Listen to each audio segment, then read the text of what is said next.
appropriation du Chéam, sécurité et migration en Afrique et dans les îles, avait conduit à l'élection des évêques, des cardinaux suivants pour diriger l'organisation. Je vous le rappelle parce que c'est important.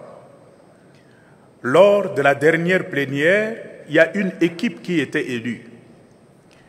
Il y avait son Excellence Richard Bauword, cardinal désigné du Ghana, il n'était pas encore créé, il était élu président. Son Excellence le cardinal Fridolin Ambongo, c'est moi-même, du Congo, j'étais élu premier vice-président. Monseigneur Lucio Mwandala de Mozambique était élu deuxième président. Et le révérend père Raphaël Simbine Junior était élu secrétaire général. Malheureusement, peu après cette assemblée de Accra, son Éminence le cardinal Richard Bauword est décédé en novembre 2022 à la suite d'une courte maladie, de telle sorte qu'il n'avait jamais convoqué une réunion. Il n'a pas eu le temps de le faire. En réponse à cette perte, le comité permanent du Chéam avait convoqué une session extraordinaire pour réorganiser la direction du Chéam. Conformément aux articles 12 et 13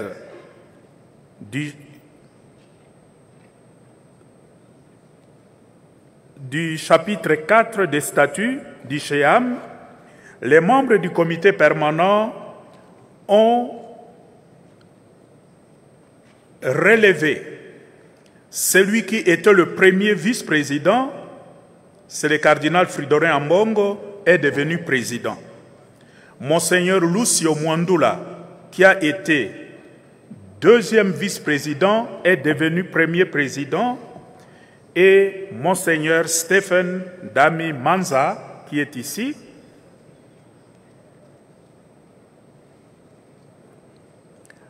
c'est lui. Il a été désigné par le comité permanent comme deuxième vice-président. Monseigneur Gabriel Komodji a été confirmé en tant que trésorier du Chéam, mettant ainsi fin à son mandat intérimaire. Monseigneur Gabriel, il est le trésorier du Chéam.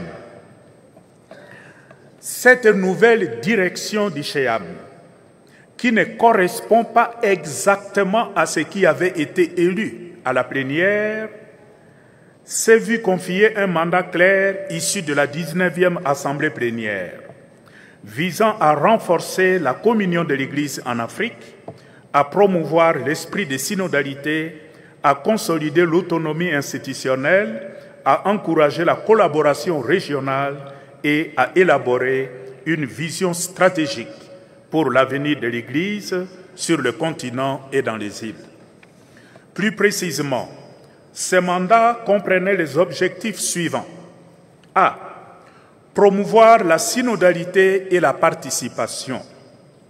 Encourager l'implication active des évêques, du clergé, de religieux et religieuses et des laïcs dans le processus synodal en favorisant la co-responsabilité, la communion et l'appropriation locale des initiatives du Chéam. B.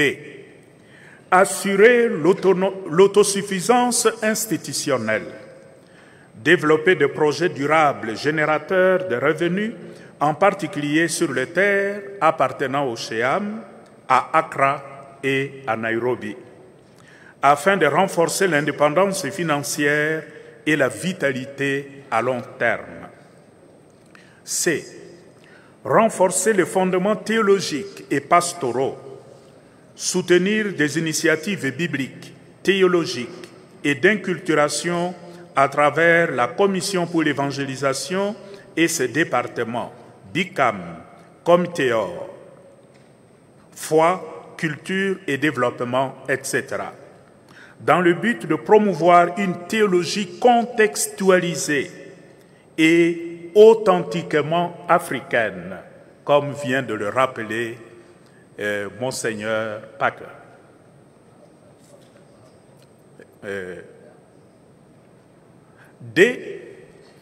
Développer l'engagement pastoral social, traiter des questions critiques telles que la bonne gouvernance, la consolidation de la paix, la protection de l'environnement, les droits humains et la migration à travers la Commission Justice et Paix et Développement. Et renforcer le développement de la communication, améliorer la stratégie de communication d'ICHEAM en consolidant son site web, sa présence sur les réseaux sociaux, ses publications et ses partenariats stratégiques au service de l'évangélisation et de l'engagement public. F. Promouvoir la collaboration internationale et intercontinentale. Approfondir le partenariat avec les instances épiscopales.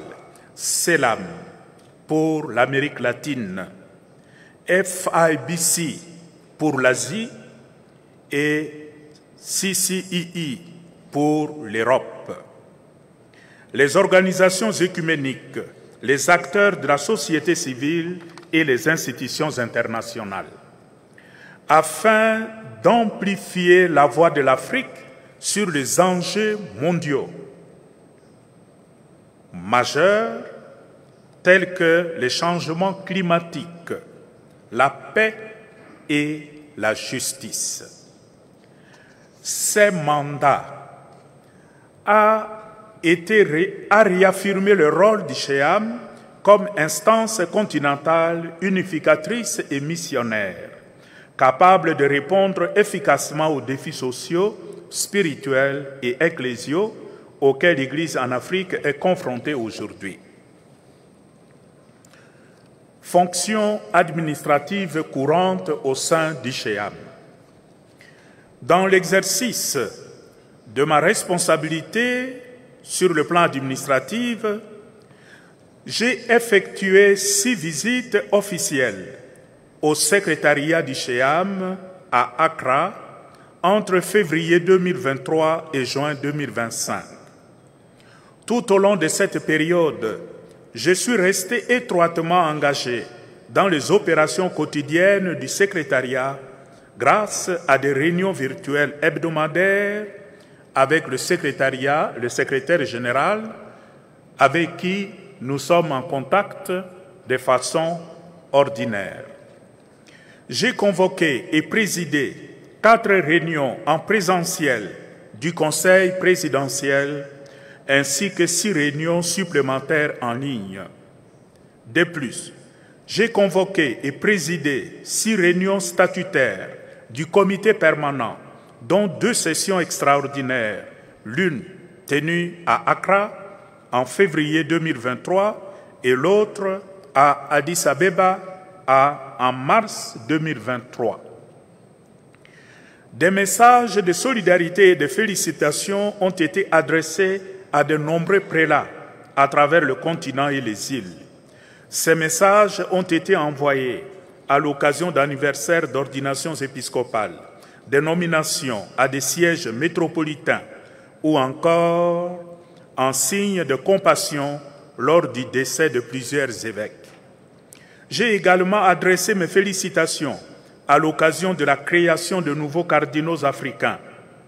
De même, j'ai envoyé des messages au secrétariat d'État, à la secrétairerie d'État, pour souhaiter un prompt rétablissement au pape François lors de ses hospitalisations et j'ai exprimé des condoléances officielles à la suite du décès du pape Benoît XVI en 2024 et du pape François en 2025. Un message de bienvenue a été adressé au pape Léon XIV lui souhaitant au nom de l'Afrique plein succès dans son ministère pétrinien. Animation des séminaires organisés par le secrétariat du CHEAM. En témoignage de mon engagement envers les travaux du secrétariat et en soutien à ces diverses commissions et départements, j'ai tenu à participer et à présider plusieurs séminaires et rencontres de grande importance.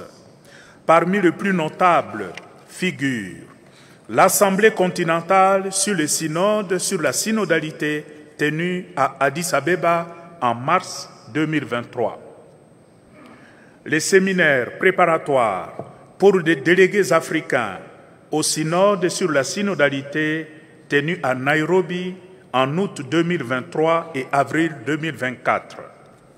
La célébration du 50e anniversaire du CEPAX, qui est notre service de communication, tenu à Lagos, au Nigeria, en novembre 2023. Le 6e séminaire des évêques d'Afrique et d'Europe, tenu à Nairobi en janvier 2024. Le séminaire sur les ressources naturelles et les conflits en Afrique, tenu à Accra en mars 2024. La rencontre entre les CHEAM et les secrétaires généraux nationaux et régionaux, tenue à Brazzaville, Congo-Brazzaville, en juin 2024. Et le séminaire sur l'autonomisation des congrégations religieuses féminines locales, tenu à Lomé, au Togo, en septembre 2024. Nous avons fait beaucoup de déclarations. Entre 2022 et 2025, je ne veux pas tout lire parce que vous avez les textes, mais le plus important, le plus emblématique des déclarations que nous avons tenues à votre nom, au nom de l'Église d'Afrique, c'est notre réponse pastorale au document Fiducia Supplicans, réaffirmant l'unité et la clarté de l'Église en Afrique en matière doctrinale et morale. 5.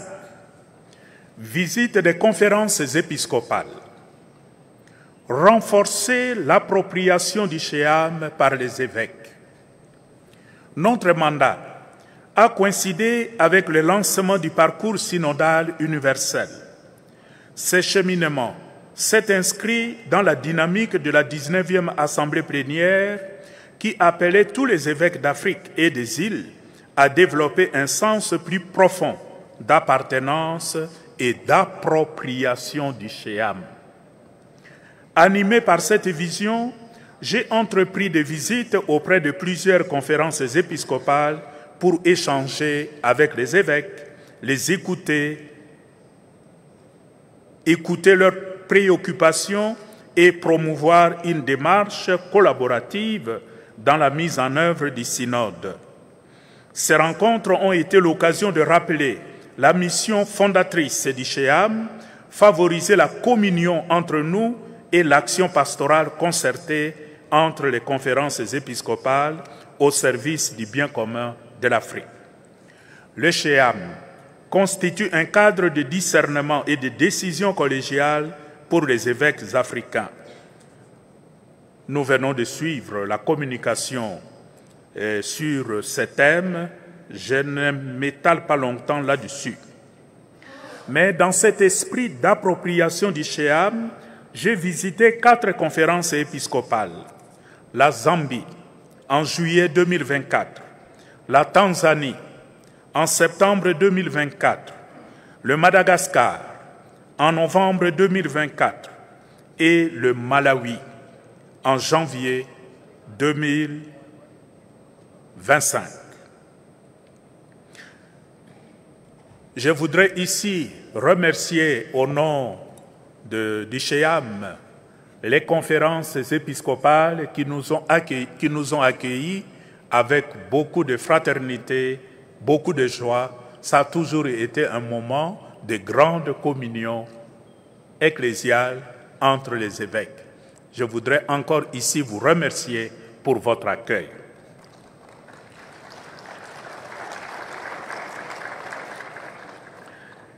Les dernières visites qui étaient prévues au Cameroun et au Kenya en avril de cette année 2025 ont été annulées en raison du décès, la mort du pape François. Juste 2 jours avant mon départ pour le Cameroun, le pape François est décédé. Vers une église autofinancée. Conformément aux résolutions adoptées lors des 17e et 18e assemblées plénières